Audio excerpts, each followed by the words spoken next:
Juste un petit rappel les amis pour vous dire que toutes mes vidéos sont aussi disponibles en podcast sur toutes les plateformes d'écoute. Les amis, bienvenue, on espère que vous allez tous très bien et on est très content de vous retrouver pour une nouvelle vidéo et une nouvelle draft.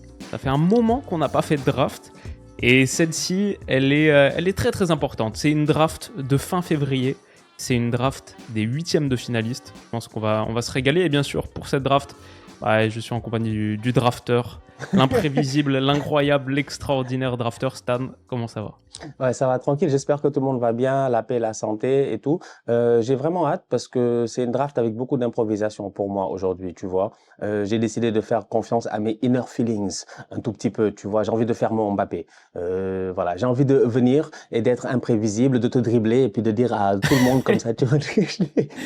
Il est impoli l'enfant, franchement, il est impoli. Oui, il faut qu'on en parle, il est impoli. Écoute, moi aussi, ça va être une draft de l'improvisation. J'espère que je vais te mettre un petit lob, une petite... je sais pas ce que c'était ça sur le deuxième but. Je sais Mais pas. évidemment, le Real Madrid s'est qualifié au Santiago Bernabéu. Ils font partie des qualifiés dans lesquels on peut piocher aujourd'hui. Le concept, il est simple. Il y en a qui ont été déjà présents ici et qui sont sur la chaîne depuis un moment, qui sont des vrais, qui sont des vétérans. Et si vous vous souvenez, il y a un peu moins d'un an pour l'Euro 2024, on avait fait avec Stan une draft Euro 2024, ça tombait bien, il y avait 24 pays. On s'est dit, vas-y, on va choisir chacun 11 joueurs, composer notre 11 plus un entraîneur, avec le principe très clair, dès qu'un joueur est cité, est pris dans une équipe, toute son équipe saute.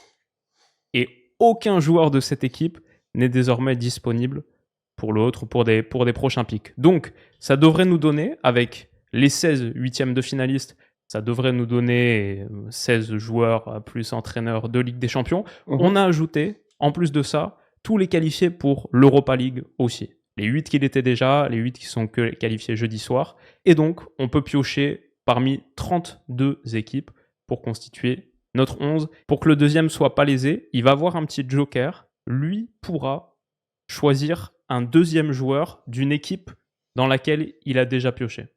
Donc elle peut déroger légèrement aux règles de cette draft. Le petit joker spécial. Ouais. C'est clair? Ouais, c'est un joker très pertinent. Franchement, c'est un joker. C'est pas mal. Hein. C'est un joker grave pertinent. Ouais. Donc à toi de voir. Soit tu démarres, soit tu es jokerisé. Tu sais quoi, vu que tu as un avantage sur les drafts d'habitude, je pense que je vais prendre le joker. C'est un très bon joker. J'avoue, il y a quand même beaucoup d'équipes où c'est pertinent de prendre deux joueurs. Oui, je suis d'accord. C'est pour ça que c'est un bon joker. Mais vu la tournure de cette Champions, je peux pas te laisser aller prendre 2 joueurs au Barça. Et surtout, je dois dire, la raison fondamentale derrière mon choix, c'est que je trouve qu'il y a actuellement au Barça le meilleur joueur du monde. En tout cas, le meilleur milieu du monde. Et ce sera mon boy Pedri, qui est à un niveau absolument stratosphérique, qui sait tout faire, qui fait tout faire aux autres. Et je pense peut-être là en ce moment le meilleur joueur du monde. C'est dur de comparer, mais il est tellement fort. Je prends Pedri, premier joueur de mon 11. Purée, c'est chaud hein, quand même. Barça Franchement, mes respects. C'est un très bon choix. Je pense que tout le monde va être d'accord là-dessus. Il est fort, il est pertinent, il est au top de sa forme. Donc ouais. Et même dans le débat du meilleur joueur du monde, franchement, en ce moment, en tout cas, statistiquement, peut-être on parle pas beaucoup de lui, même s'il a commencé à rack up les passes décisives parce que les gars se gèrent. Mais attention au Ballon d'Or.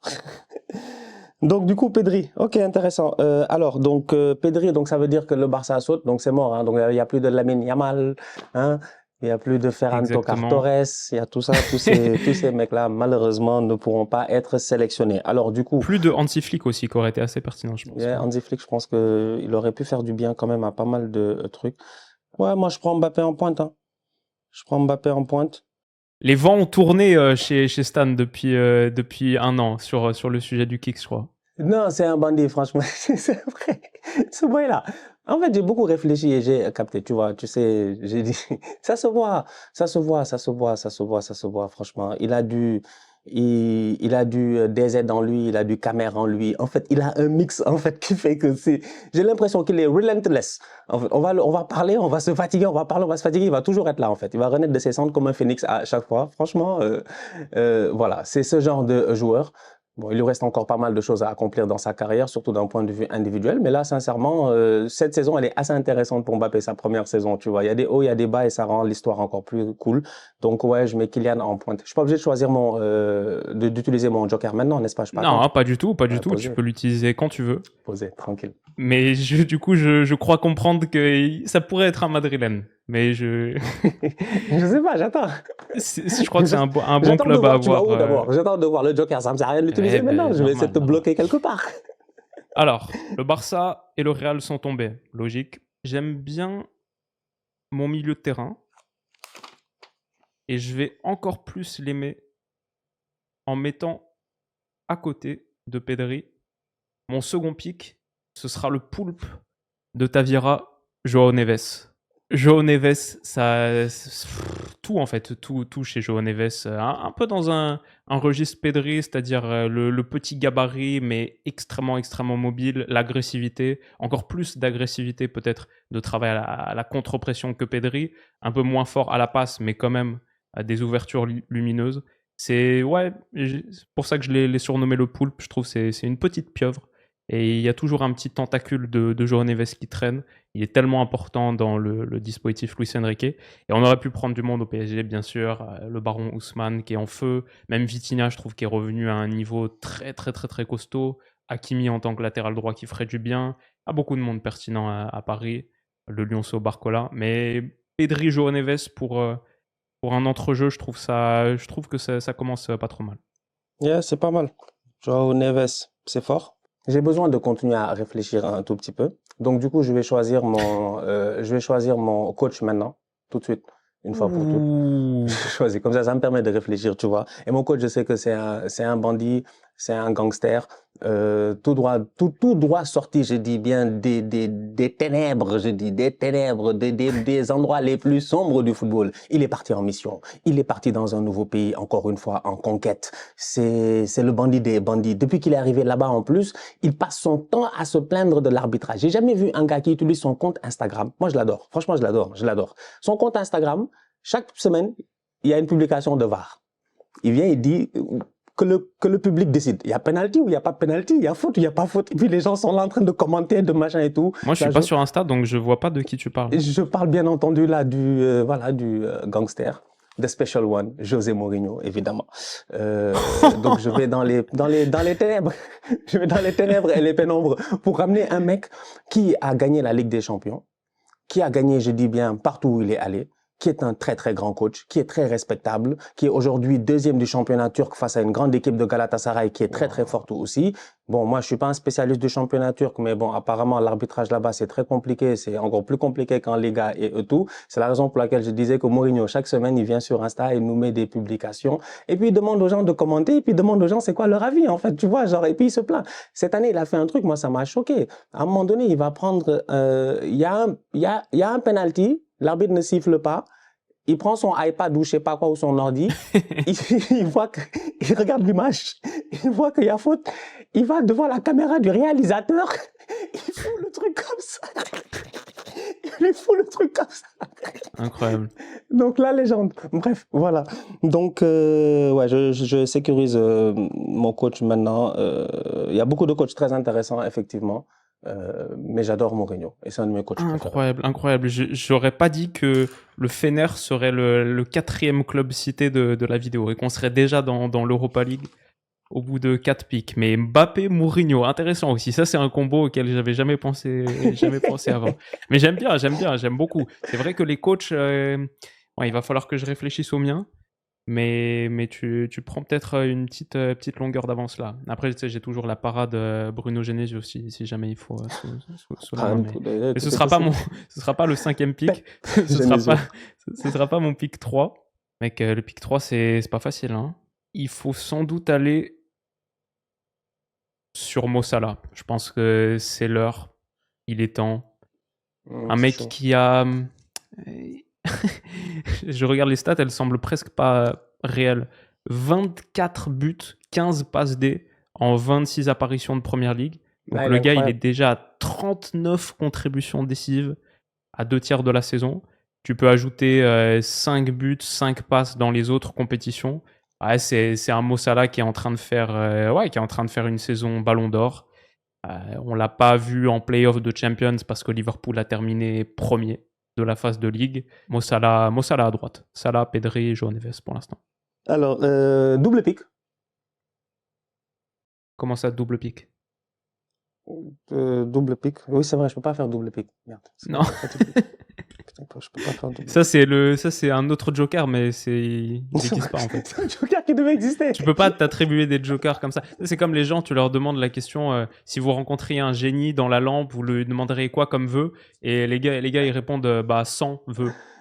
200 vœux. Mais tu sais, c'est pas ça le joker que t'as. Tu peux pas demander des jokers illimités. Donc un seul pic, s'il te plaît, Stan. Ce sera déjà très bien. Un seul pic, un seul pic, ça m'amène automatiquement sur un joueur très intéressant. J'en ai besoin, je l'aime bien. J'ai besoin de quelqu'un aussi qui va jouer au milieu de terrain, qui va être capable de distiller des ballons. Pas beaucoup d'expérience en Ligue des Champions, mais vu la gueule du calendrier et des tirages au sort, peut-être que tu avais raison. Position de numéro 10, Martin Odegaard. Ouh, intéressant. J'ai pas trop vu Arsenal récemment. Ça donne quoi le niveau d'Odegaard? Il est revenu à un bon niveau? Ouais, il est revenu à un bon niveau. Franchement, la dernière fois, il a fait une deuxième mi-temps, mais incroyable. Mais incroyable. Le match de Merino, mais Leicester? là. Ouais. Merino, il a fait une deuxième mi-temps incroyable. Il a été, Ok. Après, au début, ça a été un peu compliqué et tout pour que les gars se trouvent devant et tout ça. Mais en deuxième mi-temps, il a vraiment pris le match en jeu. Droite, gauche, beaucoup de... Tu connais, hein, tu sais, Odegaard, il passe son temps à... Comment on appelle ça? À électron libre, en fait. À bouger sur le terrain. Beaucoup de connexions sur le côté avec le petit Lewis Kelly aussi de l'autre côté. Donc ça aussi, j'ai beaucoup aimé parce qu'Odegaard a l'habitude de jouer côté droit, tu vois. Genre, j'ai l'impression qu'il est plus à l'aise un peu dans cette position de construction côté droit quand il y avait ce triangle avec Ben White et puis Saka, tu vois. Ouais, et dans donc, le demi-espace là voilà, pour tirer un peu les ficelles. Là, le voir de l'autre côté, ça fait du bien. Donc non, franchement, top player. Il n'y a absolument rien à dire. Donc je prends Martin. Ouais, c'est bien. Martin Odegaard sous Kylian Mbappé, donc. Avec ton pic numéro 3. Ça m'embête un peu parce que beaucoup de monde qui m'intéresse à Arsenal, notamment secteur défensif. J'aurais bien fini mon trident de l'entrejeu Pedri, João Neves avec un petit Declan Rice en 6 par exemple. Mais écoute, il va falloir faire 100. J'ai 3 clubs principalement dans le viseur. J'ai mon tactical board sous les yeux. J'essaie de réfléchir à la meilleure organisation tactique. Mais écoute, je pense que... allez, est-ce qu'on peut vraiment se tromper quand on met Lautaro Martinez en pointe? Il me faut un 9. Il n'y a pas tant que ça de 9. Toi, tu as pris Mbappé déjà. Tu pourrais le mettre à gauche aussi. L'Inter, il y a beaucoup de monde qui est très intéressant. Donc, franchement, l'Inter, quasiment... J'ai mon papier devant les yeux et je pense la case Inter, c'est celle où j'ai mis le plus de noms. À toutes les lignes, tous les postes, ils ont des gars pertinents. Et en vrai, j'ai pensé beaucoup pour Simone Inzaghi, mais je suis pas sûr de jouer en 3-5-2. Donc, c'est pour ça que je n'ai pas pris à la fin. Mais je crois que même te priver, toi, de l'Inter, ça peut être intéressant. Donc, vas-y, Lautaro en pointe. Ouh là là, c'est difficile. Dans ma réflexion, là, est-ce que je peux être dangereux? En fait, la question, c'est est-ce que tu fais une équipe équilibrée ou est-ce que tu fais une équipe genre... Parce que le Real, des fois, tu regardes sur le papier, ils sont pas très équilibrés, quoi. Tu sais pas en fait comment ça joue, mais ça marche. Ouais, c'est sûr. Après, le Real, c'est un peu le contre-exemple, quoi. Pas tout le monde est le Real, quoi. Mais t'as capté un peu, tu vois. Même si pour l'instant, t'as 3 madrilènes ou ex-madrilènes, hein. Odegaard, Mourinho, Mbappé, c'est Maison Blanche. Ah ouais, j'avoue, hein, j'y avais pas pensé. Odegaard, Mourinho, Mbappé. Et à cela, je vais venir rajouter un autre joueur que je trouve très intéressant. Je pense qu'il aurait cadré parfaitement avec José Mourinho. C'est un joueur de Leverkusen. Yeah, ça devient compliqué. C'est un joueur, il y a beaucoup de gars qui m'intéressaient à Leverkusen, mais là, je suis obligé de faire un choix genre stratégie, quoi. Donc, je m'excuse d'avance pour tous les autres, mais c'est Granit Xhaka que je vais aller prendre. Encore une fois, qui est sur une saison solide, hein, comme d'habitude, franchement, depuis qu'il est parti là-bas. Il est devenu chauve, mais c'est une nouvelle version de Xhaka encore plus dangereuse. Ouais, bien sûr. Xhaka encore plus gangster. Il se prépare pour le métier d'entraîneur. T'as vu, il commence déjà à donner des sessions d'entraînement et tout, et du coup, il se met chauve aussi pour être le prochain Pep, Slot, Ten Hag, etc. C'est le chemin. Ben, ça promet, pourquoi pas. Qui sait? Peut-être qu'il revient en Première Ligue, peut-être qu'il revient à Arsenal, qui sait? Je sais pas. Du coup, avec ton 4e pick et le 8e pick de la vidéo, c'est Xhaka. au milieu de terrain. Xhaka, Odegaard, Mbappé, très axial pour l'instant. T'as pris Leverkusen, on n'a plus de Liverpool, plus de Barça, plus d'Inter, plus d'Arsenal, plus de Leverkusen. C'est, si je dis pas de bêtises, 5 des 6 meilleures équipes de la Champions sur la phase de Ligue. On n'a plus non plus de Paris Saint-Germain ou de Real Madrid, qui se sont distingués avec brio en play-off. Écoute, je crois qu'on va pas trop compliquer les choses ici. On va partir du côté du Bayern. Ah ouais, carrément. Et j'ai déjà pris Lautaro, donc j'ai pas besoin d'Harry Kane. Je vais plutôt partir sur Jamal Musiala. La réponse, il sera dans une position qui reste à déterminer. Mais ouais, juste sa force de percussion pour ajouter un style un peu différent de ce qu'on a pour l'instant. On est à la fois très créatif, très fin dans la passe, Pedri, João Neves, très buteur, Salah, Lautaro. Avec Musiala, on a vraiment la pile électrique et il est de plus en plus finisseur aussi. Il peut être 10, il peut être demi-espace gauche, il peut être, même tu peux le mettre sur l'aile, rentrer avec son pied droit en tout cas. Musiala avec mon 5e pick. C'est fort ça. Et là, il a renouvelé son contrat là. Et il va coûter cher lui. Les Allemands là, il va partir un jour, mais il va coûter cher. Il a voulu mettre fin à tes rumeurs de trade. Je te jure, j'y ai cru. T'as pas vu les commentaires? Allez, je pense que les gars, ils ont quand même, c'était pas mal, hein, les gars, ils étaient en train de réfléchir à ça. Je pense que le triple trade là aurait pu donner quelque chose, tu vois. Le trade qui a eu le plus qui a fait le plus réagir positivement, c'était ton trade Rodrigo Hendrick contre Saliba. Pas mal de gens que j'ai vu. Les gars étaient d'accord. Je pense que. Et moi, j'ai vu le résumé de PSV Juve et j'ai vu 3 buts encaissés par la Juve qui sont venus du côté gauche. Et je me suis dit quand même aussi qu'un petit Calafiori leur ferait beaucoup de bien. Ouais. Mais Calafiori est plus disponible sur cette. Ou alors, sauf si Stan le prend avec son pick Joker. Mais en tout cas, pour moi, il n'est pas dispo. Et moi, je vais aller sur mon prochain pick. C'est un pick, voilà, on va aller un peu tendance, tu vois. En ce moment, ce qui est à la mode. Il y a un petit, il est à la mode, toi, tu le connais. Je fais sauter peut-être pas une des grosses équipes de Ligue des Champions là. Il y a des joueurs aussi assez intéressants dans cette équipe, mais moi, lui, il me plaît bien. Côté droit, je pense qu'il peut faire le travail. C'est le petit Chamsedine Talbi de Bruges. Pas mal, mec, pas mal. Beaucoup de joueurs de Bruges qui m'intéressaient. Mais... J'ai vraiment bien aimé le match face à l'Atalanta. Différents types de buts, quoi. Tu vois, des buts où tu sais que le boy, déjà, il sait jouer au football, mais au-delà de cela, bonne capacité de placement, là, sur son plat du pied, là. Et tout, très pertinent. Vraiment très, très pertinent. Il n'a pas encore choisi définitivement, je pense, sa nationalité. Il y a du fighting qui va se jouer, ça va être très intéressant entre la Belgique et, je pense, la Belgique et le Maroc. Vu qu'il y a une CAN à la fin de l'année, je pense que Regragui aura peut-être quelques arguments à faire valoir. Donc voilà, j'ai hâte de voir où est-ce qu'il va aller jouer en équipe nationale, mais un joueur très très intéressant, franchement. Beaucoup de joueurs très intéressants à Bruges. Franchement, j'ai pensé à Talbi. Dans ce match-là aussi, le petit Jachari au milieu de terrain, qui a été élu man of the match d'ailleurs, mais j'ai trouvé spectaculaire. Il a vraiment irradié la pelouse, il était absolument de partout. En défense centrale aussi, j'aime bien le petit Joël Ordóñez. Bon, Van Aken qui a fait un très bon match aussi, Mignolet dans les buts, et leurs latéraux très jeunes, surtout Joaquin Seiz, qui a genre 19 ans, et le petit Maxime De Kuyper aussi. C'était que des noms que j'avais sur ma liste. Même leur coach, Nicky Hayden, qui je trouve a sorti en vrai 2 plans de jeu sur les 2 rencontres aller-retour contre l'Atalanta. Et ils étaient au top. Et c'est la première fois de mon vivant qu'un club belge gagne un tour à élimination directe de Ligue des Champions. On a déjà vu Bruges en 8e, mais c'était à l'époque où il n'y avait pas de play-off.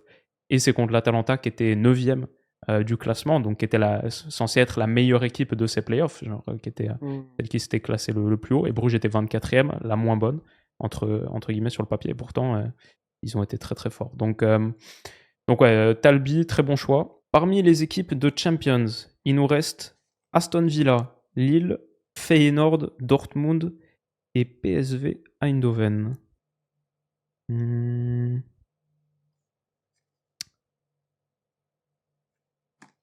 Ah, et Atlético Madrid. J'étais là, j'ai dit, j'espère qu'il a oublié. Et Atlético Madrid, si, mais j'ai ma main le cachait, la boîte Atlético Madrid. Si. J'aimerais bien savoir, est-ce que j'ai fait un rictus? Est-ce que mon poker face est resté poker face ou pas? Parce que quand t'as fini ta liste, j'étais là, j'ai dit, il a oublié Atlético, c'est bien. Je crois qu'on va partir sur nos amis de l'Atlético Madrid. Zut. Mon secteur offensif, il est déjà bien chargé. Ah, shit. Mais il y a un garçon qui est en train de faire une top saison à l'Atleti. Top saison. Sur un poste où j'ai vraiment besoin de renfort en plus. Honnêtement, j'ai pas 1000 autres options. C'est Marcos Llorente, mon latéral droit. Pour du petit jeu à deux, Llorente, Salah, les allers-retours, la charge défensive, un boy école Cholo pour mettre un petit peu de contact avec João Neves. On a déjà de l'agressivité, mais ouais, Salah, Llorente sur le côté droit, c'est intéressant comme paire. Et je pense que ça peut être assez complémentaire. C'est un joueur très polyvalent. Franchement, alors Ouais, là, il peut jouer partout. Llorente, c'est Valverde. Hein. En fait, d'ailleurs, les deux, c'est Zidane qui a dû trancher. Je pense que c'était Zidane qui a dû trancher. Il y en a un qui a dû trancher, un coach du Real qui a dû trancher à un moment donné.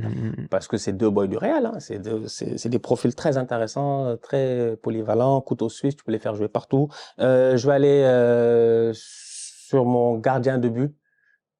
C'est vraiment une draft bizarre parce que je fais jamais des choix comme ça en fait. D'habitude, je finis avec les gardiens, les machins. Mais là, je suis obligé d'aller sur mon gardien de but. Tu sais quoi, tu stresses déjà. Pourquoi tu stresses? Je suis obligé d'aller sur mon gardien de but. C'est vraiment, moi, je sais pas en fait. Mais lui, je sais que lui, c'est un bandit. Lui, il aime trop les grands matchs. Il vit pour ça. Il est prêt à mourir pour ça. J'ai pas vu un joueur pertinent dans son équipe. Ah, je sais pas si c'est le même, mais c'est le copain de Colomwani, évidemment, Dibou Martinez. Dans les non, buts. ça va, ouf. Ah, c'était pas lui. Ok, d'accord. Ça va. On n'avait pas les mêmes problèmes alors. Ok, cool. Il a échappé, lui. Non, c'est un très bon choix. Par contre, c'est un très bon choix. Emiliano Martinez, il y a d'Aston Villa. Gardien des grands matchs, des grands moments. Hier encore, je l'ai vu face à Liverpool. On aura l'occasion d'en parler un peu tout à l'heure.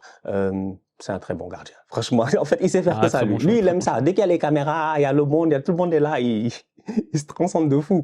Donc, ouais, je prends Dibou Martinez. Je suis d'accord. Je pense que c'est un excellent choix. Et du coup, c'est ça qui est un peu spécial avec cette draft aussi.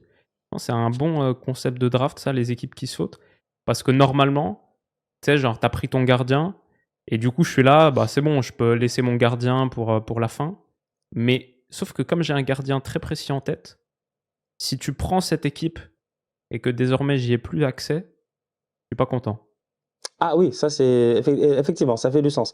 Tu vois ce que je veux dire? Je sais pas c'est qui ton gardien, mais ouais, effectivement, il n'y a pas beaucoup de. Bah, attends, qu'est-ce que tu pourrais prendre dans cette équipe? Je vais le prendre maintenant, du coup. En panique, là. Ah, je vais prendre Lucas Chevalier. Et t'as bien fait. Ah ouais, t'allais partir un peu sur Lille, peut-être Ouais, parce que Lille, moi, il y a des boys là-bas défensivement qui m'intéressaient, quoi, en fait, tu vois. Oui. Il y a des joueurs qui m'intéressaient, tu vois, genre l'axe central là. Moi, l'axe central de Lille là, Diakité Ribeiro là, j'ai en train de regarder, j'ai en train de réfléchir en mode ça. Alexandro est très chaud cette saison. Donc, ils font un parcours de 7ème sur 36 de phase de ligue. Donc, ils sont les derniers d'ailleurs à sauter des 8 qui étaient déjà qualifiés. Et juste Chevalier, non seulement c'est un top gardien, un top prospect, le futur de l'équipe de France derrière Mike Maignan qui est de plus en plus fébrile d'ailleurs récemment, mais aussi en Ligue des Champions, et il l'a montré dans des gros matchs contre le Real, contre l'Atlético, contre la Juve, etc. Que c'était déjà un gardien de grands moments. C'est pour ça quand tu as dit c'est un mec qui aime les gros matchs, tu m'as fait peur, mais bon, c'est vrai que Chevalier n'a pas encore une parade décisive en prolongation de finale de Coupe du Monde. Ça viendra. C'est son coach qui aime les grands matchs. Ah, ça c'est sûr. C'est son coach qui aime les grands matchs, tu vois. Et ça déteint sur son équipe finalement. On va dire ça. Du coup, Chevalier dans les buts, ce sera mon pick 7. Je réfléchis à Rotterdam, il y a 2 joueurs qui m'intéressent. Ouais, je suis d'accord. Ça change un peu les choses, ça change les perspectives. C'est les 2 noms que j'ai sur ma liste aussi. Mais vu que offensivement, je peux trouver d'autres peut-être options, je vais aller bloquer le boy en défense. Je vais prendre le boy David Anko. Ouais, bien sûr. Très bon défenseur en défense centrale. Je pense que voilà, he's proven quoi, comme on dit, tu vois. Donc, je pense qu'il peut se gérer. En plus, j'ai hâte de les voir parce que, alors, pour la petite anecdote, ils vont changer de coach apparemment. Exactement, Van Persie qui arrive. Ah bah apparemment. Donc bref, Anko. Ouais, David Anko, je suis d'accord. Très bon choix. Écoute, il reste encore pas mal de possibilités. Mais il reste qui en Ligue des Champions là? Il reste 2 clubs de Ligue des Champions, 3 clubs de Ligue des Champions.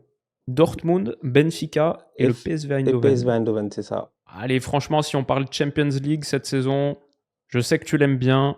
Il me ferait du bien. Jamie Gittens à gauche. Car Musiala sera pour moi un 10, ou un milieu avancé en tout cas. Et ça nous fait un quatuor Salah, Lautaro, Gittens, Musiala en dessous, Pedri, João Neves au milieu de terrain, avec João Neves en point de basse. 4-3-3 sur le papier, on sait qu'ensuite ça peut pas mal bouger avec un central, par exemple Llorente, qui vient à l'intérieur aux côtés de João Neves pour faire une plateforme de construction à deux. Et ça ferait genre les 5 couloirs de jeu guardioliens avec Salah, Pedri, Lautaro, Musiala, Gittens. Des vrais joueurs de ligne, Salah, Gittens. Et des mecs qui ont des top stats. Gittens, 10 matchs de Champions, 4 buts. Donc pour l'instant, ton équipe, c'est Dibu Martinez dans les buts, Hansko en défense centrale, Xhaka, une ligne plus haut, et les offensifs, Martin Odegaard, Shemsdine Talbi et Kylian Mbappé. Et t'as déjà pris ton coach aussi, ça c'est un pas en avance que t'as sur moi, t'as déjà pris ton coach avec The Special One. Effectivement. Le Joker, je peux le choisir que dans les équipes que j'ai un joueur, hein, n'est-ce pas? Oui, que dans les équipes que t'as déjà... Non, tu peux pas venir dans mes équipes, là les miennes c'est... C'est mort. Je vais aller à Tottenham, nouvelle recrue, j'ai vu ces matchs, pas mal. Il y a de quoi, je pense, peut-être amener peut-être un petit bol d'air frais. En plus, ils ont gagné leur dernier match avec un clean sheet. C'est Danso qui vient de Lens en défense centrale. Ouais, ok. Ça me donne une axe Danso Hanko. Ah, c'est bien, je suis d'accord. Moi aussi, je l'avais sur ma liste. Intéressé de devoir choisir dès ton pick 8 un gars de Tottenham, mais très bien. C'est sûr que il y a des choses à aller piocher là-bas. Et désormais, plus pour moi, du coup. Ouais, tu sais, j'aime beaucoup un jeune défenseur central du PSV Eindhoven. Il a marqué le but de la qualif contre la Juve. C'est vraiment un prospect hyper intéressant. C'est le flamant rose, Ryan Flamingo. My name is Flamingo. Un des plus beaux noms du foot aujourd'hui. De ouf. Et ouais, on va voir. Là, toi, tu es beaucoup plus expérimenté que moi pour l'instant défensivement. Martinez, Hansko, Danso. Pour l'instant, moi, je suis sur Chevalier Flamingo. Peut-être je prendrai un petit peu plus d'expérience avec mon deuxième central. Mais j'aime beaucoup Ryan Flamingo. Donc ouais, je le mettrai là avec mon pick 9. Beaucoup de polyvalence, qualité de pied. Encore des petites erreurs d'inattention, etc. Mais le CUS l'avait mis parmi les défenseurs centraux les plus en avance déjà, avec pas mal de temps de jeu emmagasiné. C'est un référent du PSV Eindhoven. Et entre lui et Malik Tillman, c'était les deux joueurs qui m'intéressaient le plus. Mais June Tillman, il est blessé. Et de deux, j'ai déjà complété mon milieu de terrain. J'aurais pris Perisic aussi dans un monde parce qu'il est chaud bouillant en ce mois et tellement intéressant. Mais bon, j'ai déjà mon Salah, donc on s'en satisfera. Intéressant. Ok. Bon, écoute, Flamingo, Chevalier, Llorente. C'est ça tes choix pour le moment. C'est ça. Je vais aller avec mon latéral droit. Il a peu d'expérience en Ligue des Champions. Je l'ai dit tout à l'heure. Le petit Albi, il a peut-être besoin d'aide derrière. Il a besoin de quelqu'un qui va lui parler. Je sais même pas s'il parle d'Arija en plus. Mais en tout cas, il a intérêt à se gérer. Le frérot, peut-être qu'il va lui parler d'Arija. C'est bien Mazraoui, Nusayr Mazraoui de Manchester United que je mets sur mon côté droit, en fait. Donc voilà. Côté droit, 100% marocain. C'est pas mal parce que en plus United, j'avais pas mal de pistes là-bas. Peut-être reformer une petite liaison Yoro Chevalier par exemple qui aurait été cool. C'était pas mal ça, c'est vrai. Ça existait il y a quelque temps. Ok, donc United et Tottenham en Europa League que tu as fait sauter. Il nous reste qu'un seul club en Champions, c'est Benfica. Benfica, ils ont un joueur que moi j'adore. Je pense que c'est mon joueur préféré de la Ligue des Champions jusqu'à présent. Il n'y a pas plus fort que lui. C'est dommage, on a déjà pris nos 9 tous les deux. Mais d'accord, Pavlidis, il est bouillant. Mais... Non, Pavlidis, c'est trop fort. Pavlidis, la semaine passée, déjà, le petit lob là qu'il met, j'ai dit, attends, lui, il est deux.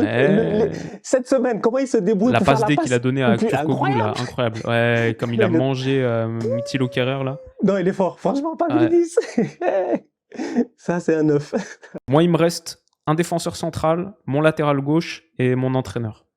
C'est ça. Et moi, de mon côté, c'est le latéral gauche, un milieu de terrain et un ailier gauche. Le côté gauche et un milieu de terrain. Je crois que je vais prendre du côté de l'Ajax. Il peut jouer soit défenseur central gauche, où j'ai un besoin, soit latéral gauche, où j'ai un besoin. Donc, ça me permet un petit peu plus de flexibilité. Je vais du côté de l'Ajax d'Amsterdam et je prends le teenager de 18 ans, Jorel Atto. Vrai prospect. Ouais, tu sais, moi je connais bien Atto, hein.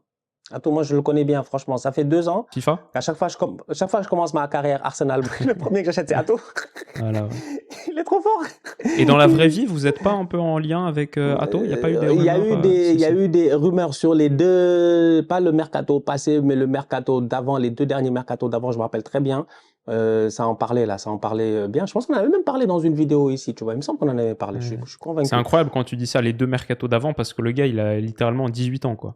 Yeah, mais ça Mais fait c'est longtemps vrai, qu'on il est parle de lui. déjà dans le paysage, c'est déjà sa 3e saison en pro, quoi. On en parlait parce que je pense qu'à un moment donné, il y avait une vidéo où on avait parlé des jeunes capitaines. Et je disais qu'il y avait D'accord. certains matchs où il était déjà capitaine en fait à l'Ajax et je pense qu'il avait genre Effectivement. 17 ans, un truc comme ça, genre c'était une dinguerie. Effectivement, Genre, depuis saison De Ligt, je dernière, pense qu'ils avaient il a pas fait un eu. match avec le Brassard. Ouais. C'est ça, je pense qu'il n'y avait pas eu aussi jeune prospect fort défensivement, peut-être depuis De Ligt, hein, je sais pas, que j'ai pas vu, mais franchement, Et c'est du coup, top. toute la saison dernière, il a joué défenseur central, gauche, mais cette saison, il joue plutôt latéral gauche et il a donné 7 passes décisives, par exemple en Eredivisie. Donc, Donc, du coup, tu le mets à gauche ou au centre? Je sais pas encore, mais je le mets dans mon équipe. Mais il est fou, lui. On est foutu. C'est pas. Il y a que des gamins, des flamingos, des Atto, Ah, des vas-y, chevaliers. je te dis, je le Peut-être il mets, je le fait. mets au centre, je le mets dans l'axe, je le mets dans l'axe. Je sais pas, hein, peut-être il fait peut-être c'est la draft des moins de 23 ans, c'est les U23 là, je sais pas. C'est vrai que la défense est jeune, Mais bon, c'est vrai. mais elle est vive. Alors du coup, moi je vais aller avec un joueur que je connais absolument pas. Voilà, je suis Ah, désolé, je le connais absolument pas, mais ses statistiques et ses chiffres me convainquent mais pleinement de ce qu'il fait en Bundesliga. Va falloir que je me penche sur son cas parce qu'après avoir vu ça, ça m'intéresse maintenant. Je vais aller voir un tout petit peu le boy et ce qu'il vaut. Il est allemand, il a 21 ans, il joue à Francfort. Nathaniel Brown. Je sais pas, ça doit être un de ces Américains allemands là. c'est ça, exactement, ouais, 21 Un ans. de ces boys américains allemands là, Nathaniel Brown. Il est sur une grosse saison en Bundesliga, je pense 4 buts, 3 passes décisives. Défense à 3, effectivement, je pense au niveau de Francfort. Il joue dans cette position de piston gauche. C'est jeune, c'est rapide, c'est pimpant, ça va aller vite. Je pense que ça cadre un peu avec ce que je vais avoir sur l'autre côté avec Mazraoui. Et puis derrière, j'ai assez d'expérience, Granit Xhaka, Anko et Danso pour gérer si j'ai un piston qui monte quoi, sans problème. Donc voilà. Donc, my man, Nathaniel Brown. Je pensais que tu allais partir sur Nuno Tavares à gauche, ton bandit de la Lazio. Toi, t'as pas encore pris ton J'ai pas encore pris latéral. mon latéral gauche. Donc, je vais me taire. Moi, il y a un boy, je sais qu'il a fait pas mal de débats en France, parce que peut-être qu'il aurait dû être exclu, oui, du match aller, peut-être. Mais moi, à chaque fois que je le vois, je le trouve très intéressant. Ça avait déjà été le cas contre le Barça, il avait muselé Lamine Yamal. Alvaro Carreras de Benfica en tant que défenseur gauche. J'aime beaucoup le profil. Top 1% en Europe en interception, mais aussi top 5% en dribble pour un latéral. Donc la qualité défensive qu'on avait vue contre le Barça, mais aussi de projection. Même contre le Barça, je crois qu'il avait donné une passe décisive, il a fait un bon rush sur son côté. Il est aussi top 12% en passe décisive par 90 minutes.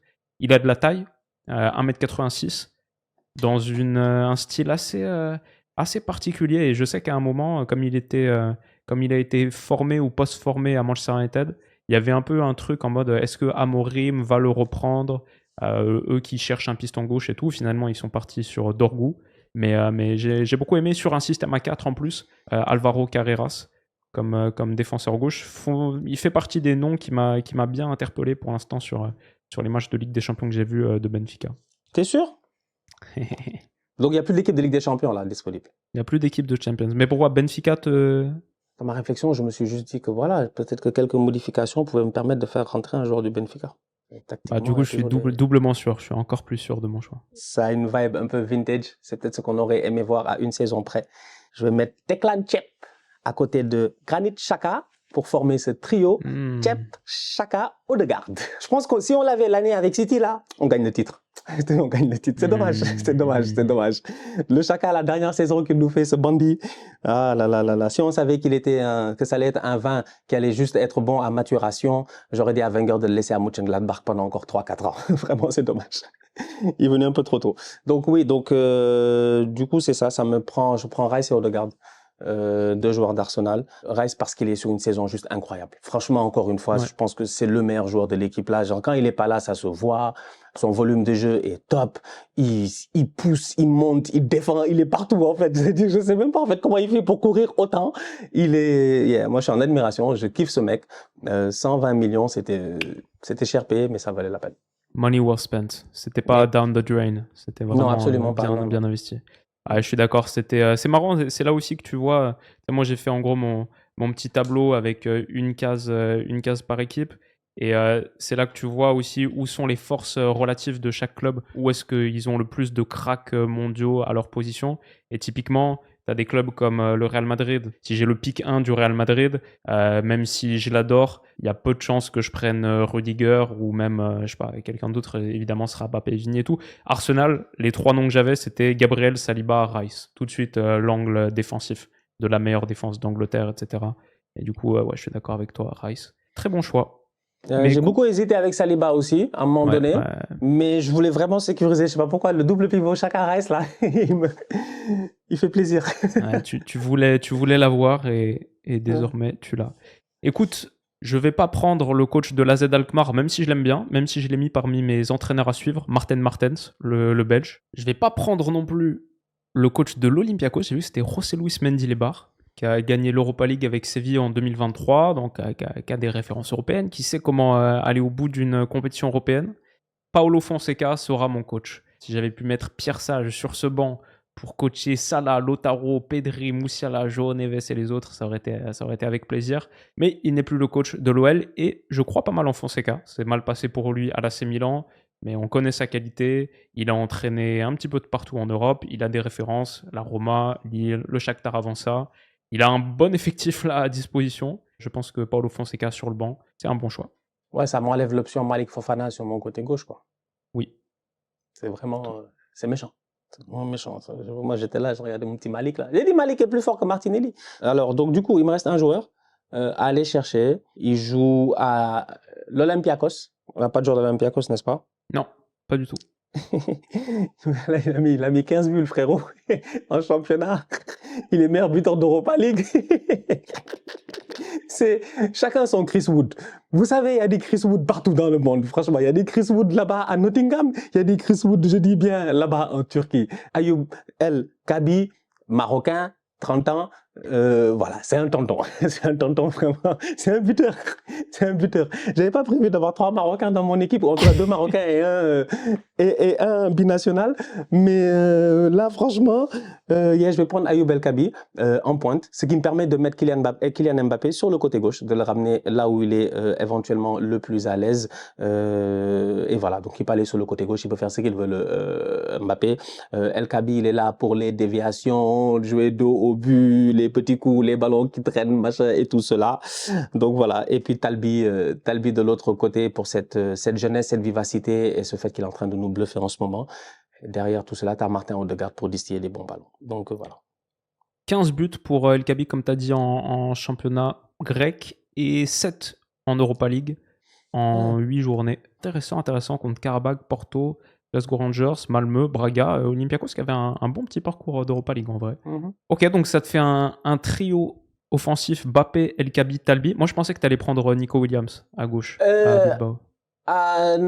Ah ouais, j'ai même pas pensé. Après, c'est parce qu'il fait, je pense qu'il fait pas une bonne saison, Nico. Statistiquement, pas tant que ça, mais bon, c'est quand même Nico Williams, quoi. On Oui, l'a c'est vu quand même Nico Williams, marqué quoi, en à la finale fin, d'Euro. Tu vois, est-ce que tu as confiance en Nico Williams? Du coup, ton 11 final, c'est quoi? Donc mon 11, ça donne Emiliano Martinez dans les buts, Mazraoui, Danso, Anko et Nathaniel Brown en défense, Rice et Xhaka pour la nostalgie, double pivot, Martin Odegaard en numéro 10, électron libre, Talbi sur le côté, très chaud avec Bruges en ce moment, Mbappé à gauche, hybride comme il veut, hein, à gauche, pivot, je sais pas. Moi, tant qu'il marque et qu'il nous fait le descriptif du but, après, je suis content.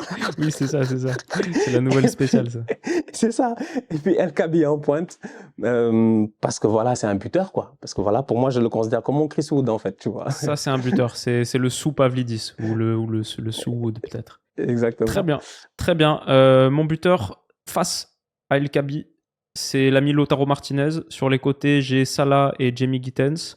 Pedri Moussiala en tant que milieu avancé, João Neves, une ligne plus bas, la ligne de 4, Marcos Llorente et Alvaro Carreras sur les côtés, une charnière néerlandaise très jeune, Flamingo, Jorel Hato, et dans les buts, Lucas Chevalier.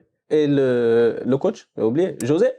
Et 2 coachs Et toi, portugais, de ton côté, c'est ça, j'ai oublié, c'est Ponce Fonseca et José José. Mourinho et Voilà. Paulo Fonseca. Voilà. Les amis, qui a gagné cette draft des 8e de finale? Est-ce que vous auriez fait d'autres picks? Est-ce qu'il y a possibilité de faire encore de meilleures équipes? Et en attendant, rendez-vous sur la chaîne de Stan. On va faire une preview d'un très très gros week-end de Première Ligue où là aussi ça se met à chauffer. Et là aussi ça pourrait être une forme de passation, de chauve à chauve.